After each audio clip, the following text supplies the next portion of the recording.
Believe in your heart that you are meant to live a life full of passion, purpose, magic, and miracles. Hello, everyone. We'll start with the second part of the lesson, The Sound of Music, the Shehnai of Bismillah Khan.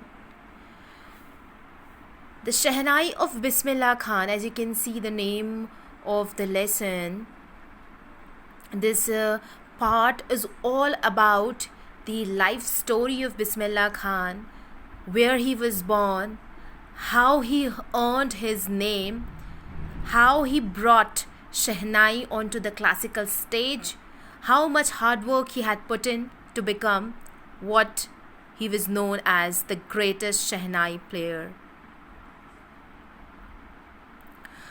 Think of the Shehnai, and the first thing we'll probably imagine is a wedding or a similar occasion or function. Obviously, when we think of Shehnai, when we hear Shehnai, what comes to our mind is that Shehnai is being played in marriages, temples, yes. And the next thought that will come to our mind is Ustad Bismillah Khan, the Shehnai maestro playing this instrument.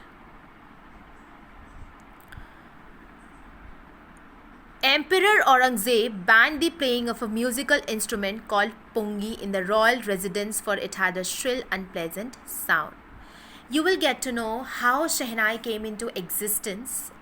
During the time of Aurangzeb, there was an instrument called pungi who was being played, but it did not had a pleasant sound. It did not have the pleasant, but it had shrill, unpleasant sound. And pungi was given the name for the reeded noisemakers. Reeded means wind instruments which have reeds like the flute, the clarinet. Okay, so pungi was basically given the name of the noisemaker at that time. So few of the people thought in his court that it should be revived. This instrument needs to changed. So there was a barber of a family of professional musicians who had the access to the royal palace, who used to come to the palace of the Aurangzeb, and he decided to improve the tonal quality of pungi. How he changed it? He chose a pipe with a natural hollow stem that was longer and broader than the pungi, and he made 7 holes on that pipe. And when he played, by closing and opening some of the holes, a soft melodious sound came out of that new instrument.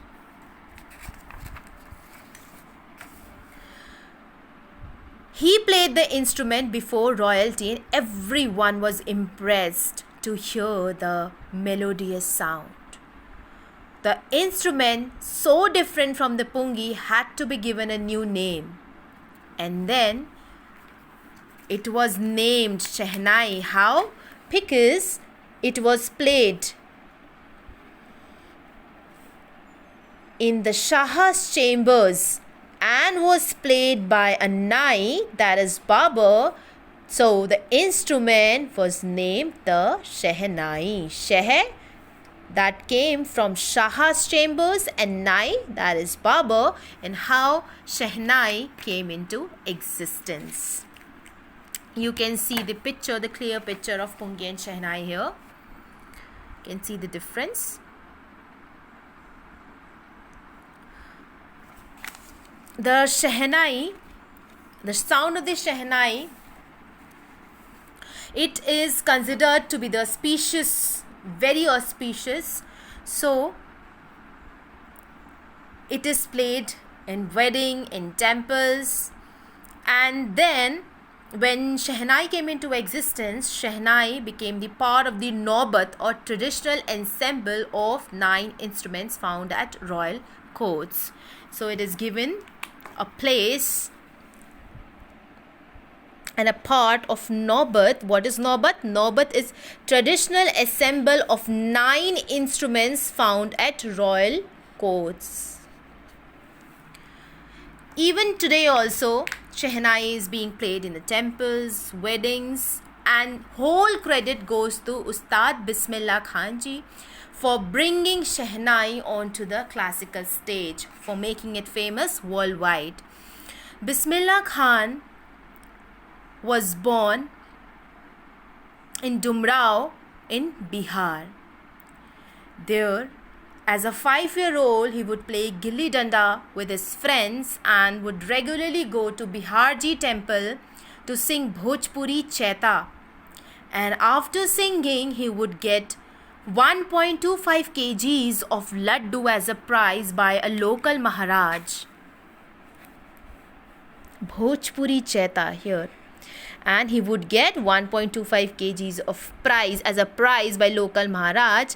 And as a 5-year-old boy, he started his journey, and after 80 years ago, this little boy had gone so far that he was bestowed, he earned the highest civilian award in India, that is Bharat Ratna. Born in 21st March 1916, he belonged to a family of musicians from Bihar. His grandfather Rasool Bux Khan was the Shehnai Nawaz of the Bhojpuri King's Court. His father Paigambar Bux and other paternal ancestors means from father's side, were also great Shehnai players. So whole family were musicians, were players, were Shehnai players. His grandfather, his grandfather name is Rasool Bux Khan, his father's name is Paigambar Bux. Now, as a young boy, he moved to music. He took music at a very early age. How? When he was just 3 years old, his mother took him to his maternal uncle's house, where? In Banaras. Now it is known as Varanasi. When he watched his uncle,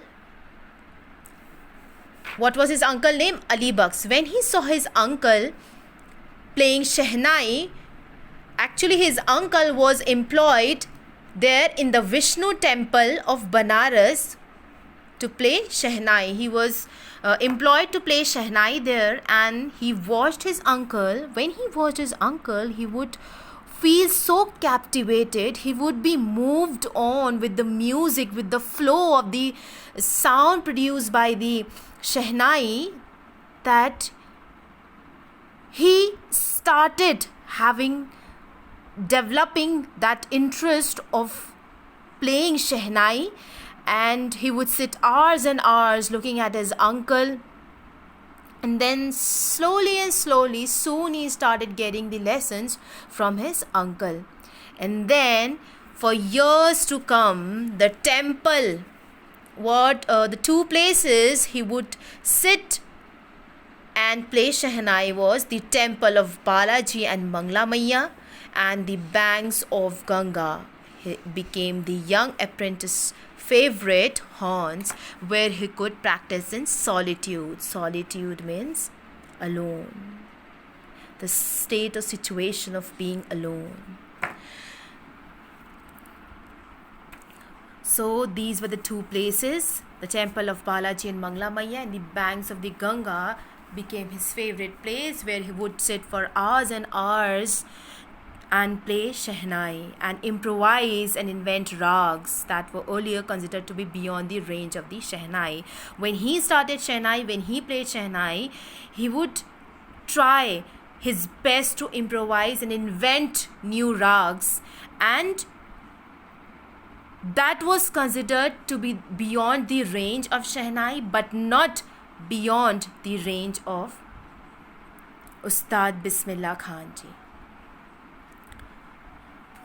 And at the age of 14, he accompanied his uncle to the Allahabad Music Conference.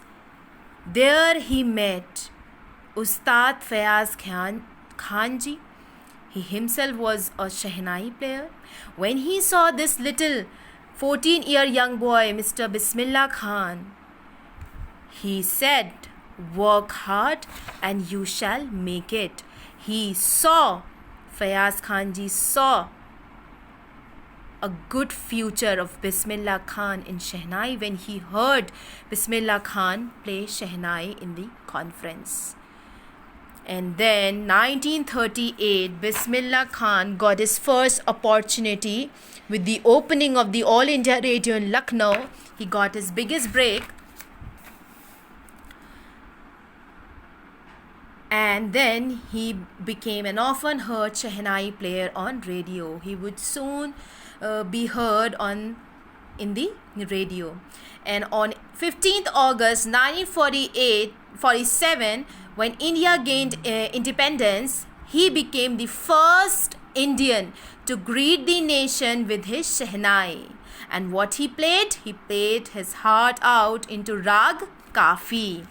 He played Rag Kafi from the Red Fort to an audience which even included Pandit Jawaharlal Nehru ji, where he gave his famous speech, Tryst with Destiny.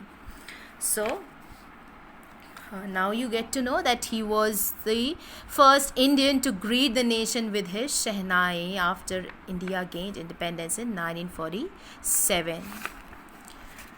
And then after that, he had a lot of memorable performances in India, outside foreign countries. But his first foreign trip was to Afghanistan, and where King Zahir Shah was so taken in by this famous Shehnai player, by the maestro Ustad Bismillah Khan, that he gifted him priceless Persian carpets and other souvenirs. Souvenirs is things given in memory of a place, person or event.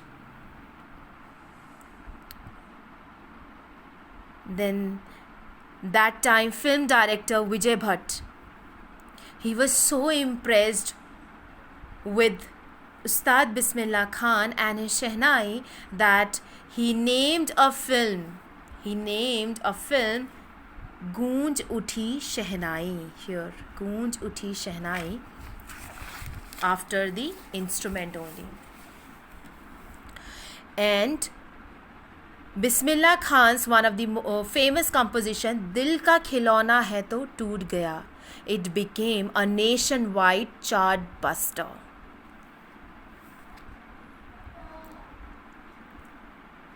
He had a huge success after this composition came out in public.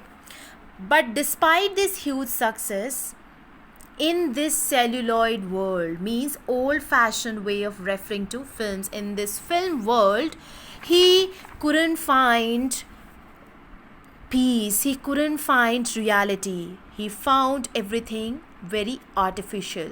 So he says that he could not come to terms with the artificiality and glamour of the film world. And then these were the only compositions. One is Dil Ka Khilona Hai To Toot Gaya, and next is Vijay Bhatt's Goonj Uthi Shehnai and Vikram Srinivas' Kannada venture Sanadhi Apanna. These were the only two ventures in film music, and he kept it limited to only these two because he couldn't go well with the artificiality of the celluloid world, that is film world. Awards and recognition came thick and fast. He became the first Indian to be invited to perform at the prestigious Lincoln Center in United States of America. And he also took part in the World Exposition in Montreal and Cannes Art Festival in the Osaka Trade Fair. And he became internationally famous. He became so famous internationally that an auditorium in Tehran, where is Tehran? It's the capital of Iran, was named after him. What was the name of the auditorium? Tahar Mosik Ustad Bismillah Khan. He earned name, he earned fame. He became so famous that he was awarded with number of awards. He was being invited internationally. He was even his auditorium was named after his name, Tahar Mausik Ustad Bismillah Khan. He was bestowed with the awards Padma Shri, Padma Bhushan, Padma Vibhushan, and the highest civilian award, Bharat Ratna. 2001, he was awarded with the highest civilian award, the Bharat Ratna. And while he was awarded, he just said, "All I would like to say is, teach your children music. This is Hindustan's richest tradition. Even the West is now coming to learn our music."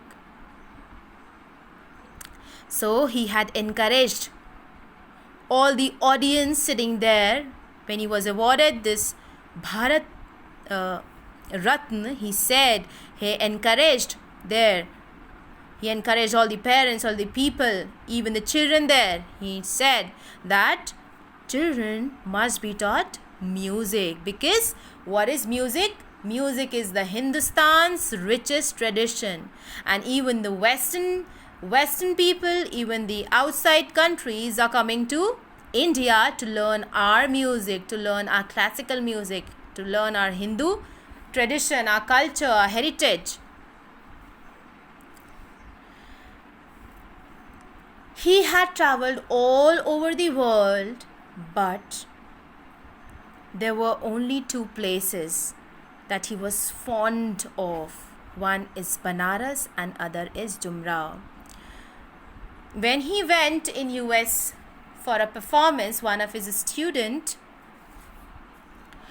asked him to settle there in USA to open a school, Shehnai school in the US, and the student even promised to recreate the atmosphere of Banaras by replicating the temples there, by building up of the temples exactly same like in Banaras, so that Ustad Bismillah Khan ji feel comfortable in US. But he just said one thing to his student, that would he be able to transport river Ganga as well?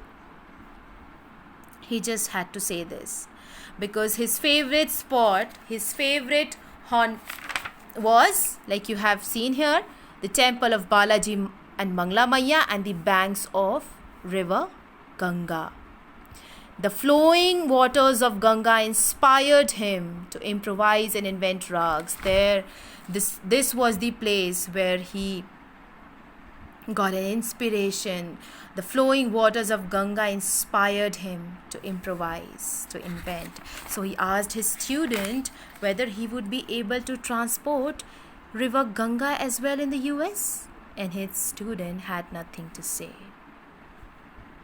So he says that whether he would be traveling internationally outside of India, he would always be missing these two places, Banaras and Jumrao. He says that even in Mumbai, he only thought of Banaras and holy Ganga. And while in Banaras, he would miss the unique Mattha of Jumrao. I think you all are aware of Mattha. Yes. There is a shot here in the orange box. You can see here there is a short description about the interview of Bismillah Khan ji and Shekhar Gupta ji. Shekhar Gupta says, ask from Bismillah Khan. This is quite a controversial question that was being asked to Bismillah Khan, that when partition happened, didn't you and your family think of moving to Pakistan? Who asked? Shekhar Gupta asked to Bismillah Khan, and just look at his answer. He says, God forbid me leave Banaras? Never. I went to Pakistan once. I crossed the border just to say I have been to Pakistan. I was there for about an hour. What he says? He says that he had crossed the border, he had been to Pakistan, but only for an hour. And then what he said? He says that I said namaskar to Pakistanis and salam alaikum to the Indians. I had a good laugh. So it has a deep meaning here that he said namaskar to Pakistanis and salam alaikum to the Indians. That shows his love for his own country. That shows that he had a deep respect for his country, for his own country. He was a perfect example of the rich cultural heritage of India, one that effortlessly accepts that a devout Muslim like him can very naturally play the Shehnai every morning at the Kashi Vishwanath temple. Ustad Bismillah Khan passed away on 21 August 206 at the age of 90 after a prolonged illness. He was given a state funeral and Government of India declared one day of national mourning.